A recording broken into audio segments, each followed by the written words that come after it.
जी मुस्लिम scholar हाजी साहब, यही सवाल आपसे है, चाहे वो कोई मौलाना हो, इमाम हो। अब मोहिबुल्लाह नदवी साहब खुद एक इमाम हैं, लेकिन फिर भी वो अपनी पार्टी के सांसदों को अपने साथ लेकर के गए।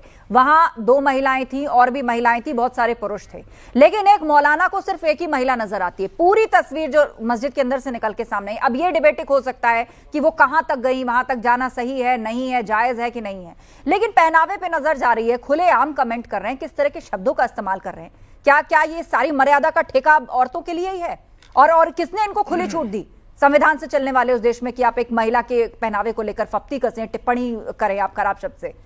हाँ आस्था जी, देखिए मजहब इस्लाम हमेशा महिलाओं का सम्मान करता है। और रही बात यहाँ पर जिस तरीके की अब ये बात हो रही थी, तो देखिए मैं बताना चाहता हूँ, इनमें 2 बाबाओं के नाम और जोड़ लेने चाहिए थे आप लोगों को, जो एक ये भी कह रहे थे कि महिला प्लॉट होती है। प्लॉट का भी नाम एक बाबा ने कहा था। और अरे सुन तो लीजिए ना, अरे सुन तो लीजिए। और दूसरी बात, इसका मतलब यह है कि आप लोग चाहते हैं कि इस तरीके का माहौल देश के अंदर बने। और ये किसने कहा था कि महिलाएं अगर कपड़े ना भी पहने तो भी चल जाएगा? तो बस सुन लीजिए। अरे भाई, जिन लोगों ने इस तरह की बात कही होगी ना, किसी पब्लिक ने उनका समर्थन नहीं किया होगा।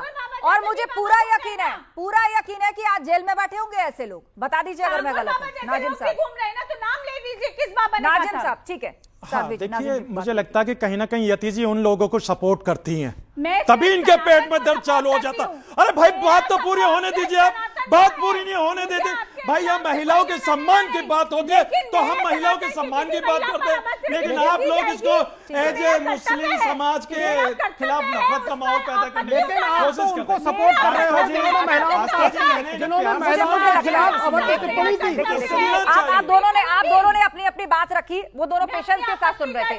साध्वी जी बिल्कुल नहीं, आपको पूरा मौका मिलेगा। एक बार दोनों मेहमान बात पूरी कर लें। उनकी पहली टिप्पणी नहीं हो पाई है। नाजिम साहब 20 सेकंड और उसके बाद डॉक्टर जीनत अंसारी। हाँ देखिए, मैं ये कहता हूं कि जिस तरीके से मौलाना साजिद साहब का इस तरीके का बयान आया, तो देखिए हम लोग ऐसे बयान की कड़े शब्दों में मजम्मत करते हैं। और देखिए मस्जिद देखिए अल्लाह का घर है भाई, आप आइए, किसने आपको रोका है? और महिलाएं तो जाया करती हैं। आप देखिए मक्का मदीना में देखिए, बस वो है कि हॉल अलग होते हैं महिलाओं के लिए। मक्का मदीना में महिलाएं जाती है नमाज पढ़ने। तो ये एशिया में ऐसा क्यों ये माहौल है नाजिम साहब कि महिलाएं मस्जिद नहीं जा सकती हैं? कनाडा में व्यवस्था है, यूएस में व्यवस्था है, वहां की मस्जिदों में हॉल सेपरेट होते हैं, महिलाएं पढ़ती हैं वहां नमाज जाके। बताइए मैं गलत हूं तो? हाँ आस्था जी, देखिए अल्लाह का शुक्र है, देखिए मैंने हज किया बात, और दूसरी बात मैंने अपने हज के दौरान में महिलाओं को बराबर में नमाज पढ़ते हुए देखा, तो वहां कोई दिक्कत नहीं है। और दूसरी बात ये, यहाँ भारत के अंदर भी मस्जिदों में महिलाएं जाती हैं, किसी भी महिला पे पाबंदी नहीं है। लेकिन जिस तरीके का भ्रम पैदा करा जा रहा है कि मस्जिदों में महिलाएं नहीं जाती, भाई जाती है। अगर उनके पास वक्त होता तो मस्जिदों में नमाज भी अदा करती है।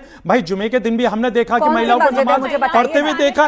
लेकिन आप मुझे बताइए कि ईद पर, एक सेकंड साध्वी जी एक सेकंड, ईद पर इतनी बड़ी बड़ी तस्वीरें निकलती हैं जहां पर लोग मैसिवली नमाज अदा करते हैं। बताइए मुझे किस मस्जिद से कितनी महिलाओं की तस्वीरें निकली हैं? सब तो घर में होती हैं। हाँ। और उनको यह कह दिया जाता है कि भाई नमाज तो आप कहीं से भी अता कर सकती हैं, उसके लिए मस्जिद में जाना जरूरी नहीं है, आप घर से भी अता कर सकती हैं, बस एक डायरेक्शन फॉलो करनी है आपको। क्यों महिलाओं को यहां पर नहीं प्रमोट किया जाता कि वो मस्जिद जाएं? भले ही आप वहां जाकर उनका सेपरेट अरेंजमेंट करिए, जब मक्का मदीना में हो सकता है तो कहां नहीं हो सकता? क्यों ये डिस्क्रिमिनेशन है? और इसी से आप जान लीजिए कि धर्मगुरुओं की हिम्मत बढ़ती है कि वो एक महिला को डिस्क्रिमिनेट करके उसके ऊपर इतनी भद्दी फप्ती कस रहा है। और वो महिला कोई आम महिला नहीं है कि अभी आप निकल जाइए तो आपको यहीं आसपास मिल जाएंगी। वो सांसद है, एक चुनी हुई पार्लियामेंटेरियन है। हाँ आस्था जी, देखिए चाहे डिंपल यादव जी हो या इकरा हसन हो, देखिए हम लोग सभी का सम्मान करते हैं। डिंपल यादव जी पे जिस तरीके की अभद्र टिप्पणी करी गई मौलाना साहब की, हम लोगों ने हर चैनल पे भी हर जगह मजम्मत की उनके बयान की। अब मैं आपको एक बात बता देता हूं, देखिए मैं आदम अलैहिस्सलाम की बात करता हूं। देखिए आदम अलैहिस्सलाम ने एक गलती करी थी। गलती की ये करी थी, उन्होंने गंदुक खा लिया था। गंदुक यानी कि आज के टाइम में चाहे उसको अनाज कह दीजिए या कुछ भी इस तरीके का वो कह सकते हैं आप, उन्होंने खाया था तो उनको सजा मिली थी। और वहीं पर एक इब्लिस था, इब्लिस से ये कहा गया कि भाई ये तुम आदम अलैहिस्सलाम को सजदा कर दो। उन्होंने नाफरमानी करी, लेकिन आदम अलैहिस्सलाम ने माफी मांगी। तो आदम अलैहिस्सलाम से देखिए अल्लाह ने पूरे आदम को चलाया, यानी आदमी जो है उनको चलाया। और जब इब्लिस ने अरे यती जी सुन लीजिए, जब यती जी आप सुनने नहीं चाहते, इब्लिस ने माफी नहीं मांगी तो आज देखिए पूरी दुनिया के अंदर लानत का तौर उसके गले में पड़ा हुआ। भाई इब्लिस के हर कोई खिलाफ खड़ा रहता है, इब्लिस के, और इब्लिस को गालियां भी देते। ये दीजिए, अगर आपकी एक सेकंड नहीं, एक सेकंड। इब्लिस से क्या तात्पर्य है? इब्लिस से क्या तात्पर्य है? इसको स्पष्ट करिए पहले। हाँ, देखिए, आप औरतों की तरफ इशारा कर रहे हैं? नहीं, देखिए, मैं इब्लिस का मतलब यह है कि जो गलती करता, गलती करके वो गलती नहीं मानता, तो वो इब्लिस की तरह है। तो रशीदी जी क्या हुए? एक सेकंड, रशीदी जी क्या हुए? हाँ, देखिए, मैंने कहा कि देखिए, आदम अलैहिस्सलाम ने गलती करी, उन्होंने माफी मांगी अल्लाह से, तो अल्लाह ने माफ कर दिया। इब्लिस से कहा कि आप सजदा कर दीजिए, इब्लिस ने सजदा नहीं करा, तो उनके गले में लानत का तोड़ डाल दिया गया। तो जाहिर सी बात है, मैं ये कहना चाहता हूं कि महिलाओं का सम्मान चाहे किसी भी समाज से हो, उसका सम्मान करना चाहिए। हाँ। लेकिन अगर यहां पर यह कहा जाए कि बे मस्जिद के अंदर वो गई और वहां पर उनका जो फोटो वायरल करा गया, सबसे पहले तो मुझे एक आपत्ति यह थी कि जिस किसी ने भी वो फोटो खींचा, वो फोटो उन्होंने इस एंगल पर खींचा जहां पर डिंपल यादव जी के जो थे साड़ी पहने हुए थी, और वहां पर इकरा हसन को वहां पर पूरे सर पे भी दिखाया गया। तो भाई देखिए, महिला इकरा हसन भी थी, डिंपल यादव जी थी, हम दोनों महिलाओं का सम्मान करते हैं। और देखिए, सारे हिंदू भाइयों का परिधान है, उसमें हम लोगों को कोई आपत्ति नहीं है। आप किसी भी धार्मिक स्थल पर जाएंगे, लेकिन क्या है, मौलाना साजिद साहब ने कहा कि सर पे पल्लू रख लेते, ठीक है, ये भारत का संविधान है, भारत का संविधान। उन्होंने ऐसे नहीं कहा, उन्होंने उनके लिबास पर बहुत भद्दा कमेंट किया और कहा कि मस्जिद में वो नंगी होकर बैठी थी, ये शब्द का उन्होंने इस्तेमाल किया। सबने सुनी है वो बात। आस्था जी, हमने मजम्मत करी ना उनके, कितनी हमने मजम्मत करी, उनके शब्दों की मजम्मत करी। और देखिए, मजम्मत इसलिए करी क्योंकि मेरा मजहब इस्लाम इस तरीके की कोई भी वाहियात बातों का समर्थन नहीं करता। ठीक है, डॉक्टर जीनत अंसारी, ये आपका सवाल। डॉक्टर जीनत अंसारी, आप खुद एक महिला हैं और बहुत हद तक जो हर धर्म के अंदर देखिए होता है कि उसका एक कट्टर स्वरूप भी है। कट्टर स्वरूप में इस सेंस में कह रही हूं कि कोई एक धर्माचार्य या उस धर्म से या उस विचारधारा से जुड़ा हुआ जो सर्वोपरि है, जिसको बुद्धिजीवी आप कह लीजिए, कि उसके कहे पर, उसके डिक्टेशन पर समाज जो है वो फॉलो करने लगे और ये मानने लगे कि ये भगवान का या ये ईश्वर का आदेश है। अब मस्जिद पे पहले तो यही डिबेट बहुत लंबी चली कि भैया मस्जिद में महिलाएं जाती नहीं जाती। हमें तो आज पता चल रहा है कि भारत में मस्जिद में महिलाएं जाती हैं। हमने तो आज तक कोई तस्वीर ऐसी नहीं देखी, किसी ने सामने लाकर ये लिबरल स्वरूप अगर दिखाया हो। और एक महिला जो कि पार्लियामेंटेरियन है, मस्जिद के अंदर गई, उनको ले जाने वाले खुद एक इमाम है और एक दूसरे इमाम कहते हैं कि किस हालत में बैठी थी वो, वहां नग्न होकर बैठी थी। देखिए, ये बहुत ही अशोभनीय बात है। मैं उसे मौलाना नहीं कहना चाहती हूँ। जो राशिदी साहब हैं, उनके पहले तो उनके नाम के सामने मौलाना हटाया जाए, क्यों मौलाना नहीं है? क्योंकि जो मौलाना होते हैं वो महिलाओं की इज्जत करते हैं, चाहे उसके अंदर कोई किसी भी मजहब के धर्मगुरु हो। अगर उन्हें महिलाओं की इज्जत करनी नहीं आती है तो उनके नाम के सामने धर्मगुरु हटा देना चाहिए, बिल्कुल भी। अब अगर वो इतनी ज्यादा महिलाओं को लेकर के इतनी गंदी बात बोल रहे हैं तो इसका हमें बड़ा अफसोसनाक, मुझे बहुत अफसोस इस बात से है कि इन्होंने जो टिप्पणी की है और जो उनके लिए जो डिंपल यादव जी के लिए की है, तो वो बहुत ही ज्यादा अशोभनीय बात है। दूसरी बात यह है कि जो पहले पूर्व मुख्यमंत्री रह चुके हैं, उनकी पत्नी के लिए इन्होंने टिप्पणी की है। तो इससे जो आम महिलाएं हैं, जो मुस्लिम महिला है, वो अपने आप को और असुरक्षित महसूस करेंगी।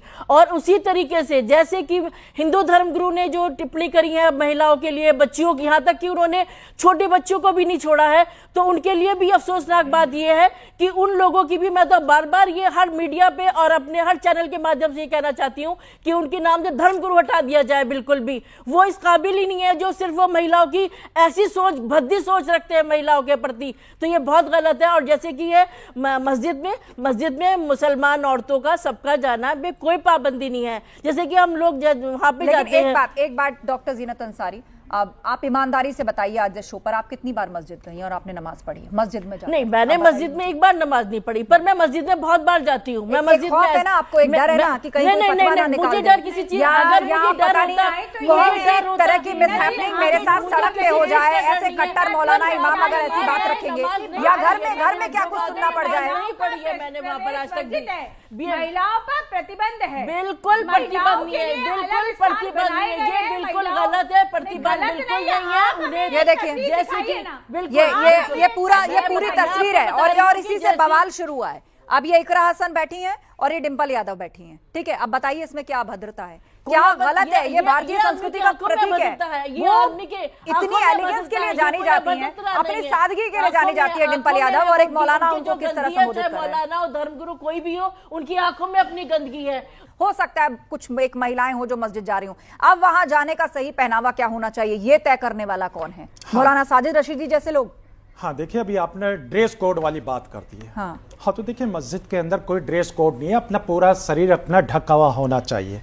तो नमाज अब अगर, अरे भाई सुन तो लीजिए, अरे सुन लीजिए मेरे साड़ी से ज्यादा ढका हुआ और क्या हो सकता है? फिर उन्हें किस बात पर आपत्ति हुई? आप वो मुझे सुनना लगता है चाहती हैं, हिजाब भी ढकने की आप बात। सुनना चाहती हैं या नहीं, ये बता दीजिए। एक बार उनका जवाब आने दीजिए साधवी जी, एक बार जवाब आने दीजिए। आपत्ति इस बात की है ठीक है, साहब, ठीक है, उसके एक बार बाद बात भी पूरी मैंने कर कह ले, दिया। एक बार बात पूरी कर ले, फिर आप काउंटर वो करिए। अपना पूरा शरीर हाँ। ढक के वहां गई थी, साड़ी पहन कर गई थी, कोई शॉर्ट ड्रेस पहन के नहीं गई थी डिंपल यादव। आस्था जी देखिए, मैं इनसे कहना चाहता हूँ, देखिए साड़ी जो नहीं, मेरे जवाब हिंदू दीजिए, महिलाओं मेरा का प्रश्न परिधान है आपसे। भाई, मैं दिल से नासिर खान साहब करता हूँ उस मेरा चीज प्रश्न की। है। लेकिन अगर आप अगर ये बार बार अगर इस बात को डिंपल कहेंगे मुस्लिम यादव महिलाओं को लेकर, तो भाई मुझे आपत्ति है। भाई साजिश मस्जिद के अंदर अगर सारे- महिलाएं अगर जाती है नमाज पढ़ने के लिए, उनका शरीर ढका हुआ होता है। कैसे? लेकिन मैंने क्या कहा कि कैसे? मस्जिद कैसे? इबादत कैसे? का घर, अल्लाह का घर, इसको क्लियर कर लेते आइए हैं, किसी को इसको क्लियर कर लेते हैं। आपने कहा, हम लोगों को आपत्ति आपने नहीं है। कहा कि पूरी तरह से कवर्ड अप होना चाहिए, तो क्या आपका इशारा बुरके की तरफ है? या आप ये कहना चाहते हैं कि बुरके या हिजाब महिलाओं की चॉइस है? मतलब लिबास ऐसा होना चाहिए, लिबास ऐसा होना चाहिए कि पूरी इनका कहने तरीके का से मतलब यही कवर्ड था अप आस्था हो। जी कि बुर्का पहन के जाएं डिंपल यादव और के कैसे लिए, ढका? यही और था। साड़ी में अगर कोई महिला ढकी हुई नहीं है, तो आप और किस परिधान को ये मानते हैं कि वो ढकी हुई ठीक है? है डॉक्टर जीनत, अब यहाँ पर परिधान पे बात आ रही है कि सबसे पहले तो ये था कि भाई कितनी महिलाएं ही हिंदुस्तान की मस्जिद में नमाज पढ़ने जाती हैं, अब जाती हैं तो उनका परिधान क्या हो? अब कह जरूर दिया जाता है शरीयत के अकॉर्डिंग, उसमें कोई डिजाइन नहीं दिया गया है, लेकिन जहां तक मेरी जानकारी इशारा किया गया है कि भाई इस तरह का लिबास हो कि बहुत ज्यादा तंग ना हो और ढीले ढाले कपड़े हों, पूरी तरह से ढका होना चाहिए और पूरा उसका वर्णन है। लेकिन आप इस वक्त हैं और पढ़ी लिखी हैं, प्रबुद्ध वर्ग से आप भी आती हैं और फॉरवर्ड सोच आप रखती हैं, और आपके पहनावे को देखकर कोई कहेगा क्या कि इसमें कोई खराबी है? नहीं, बहुत अच्छा है, बहुत एलिगेंट पहनावा है। मौलाना क्या कहेंगे? लेकिन बात यह है कि क्या आप ऐसे जाकर नमाज पढ़ सकती हैं, या ऐसे लोग आप पर टिप्पणी करें तो आप उसका कैसे सामना मैं करेंगी? आपको कहना चाहती हूँ, जैसे कि हम लोग गुरुद्वारे जाते हैं तो वहाँ का एक रूल है आपको कि सर ढकना है वहाँ पूरी पर तरीके सिर से? ढक के जाना है। तो और हमारे जो बड़े बुजुर्ग बात इसी- मेरी बात पूरी होने दीजिए। और जो हमारे बड़े बुजुर्ग हुए हैं, जो हमारे बड़े बुजुर्ग हुए हैं, ये हमारे भारत की सभ्यता है कि हम लोग सिर ढक के रहते हैं। हाँ, यहाँ पर ये है कि मैंने सिर नहीं ढक रखा है, मेरी बहन ने इतना अच्छा लिबास पहन रखा है, इसमें कोई आपत्ति नहीं है, इसके अंदर कोई नहीं है। आप जैसे भी आप मंदिर में भी जा सकती है, आप मस्जिद में भी जा सकती है इस लिबास में, पर ये कि पर्टिकुलर आप ये कहें कि आप बुर्का पहन के जाएंगी तो ये बिल्कुल गलत है। बुर्का पहनना बिल्कुल हमारे मजहब में तो फिर उन्होंने किस बेस पर कहा? उन्होंने नग्न किस बेस पर कहा फिर? हम लोग तो इतनी हिम्मत फिर नहीं है कि मीडिया के